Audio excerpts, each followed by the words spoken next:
মহাত্মা গান্ধীর নাম শুনছেন? ভারতের অবিসংবাদিত নেতা, ব্রিটিশ খেদাও আন্দোলনের পুরোধা, যিনি ভারত ল করেছেন লন্ডন থেকে, পেশায় একজন ব্যারিস্টার।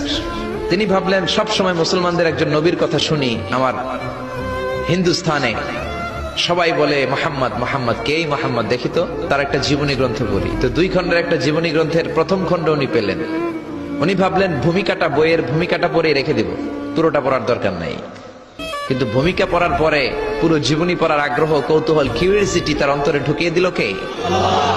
পড়তে শুরু করলো। বিশ্বনবীর শৈশবকাল, কৈশোরকাল, যৌবনকাল, তার বিবাহ, তার সমাজনীতি, তার রাষ্ট্রনীতি, তার আন্তর্জাতিক নীতি, তার মাক্কি জীবন, তার মাদানী জীবন। পড়তে পড়তে প্রথম খণ্ড শেষ। এখন দ্বিতীয় খণ্ড পড়ার দরকার আছে না নাই? দ্বিতীয় খণ্ড তো তার কাছে নাই।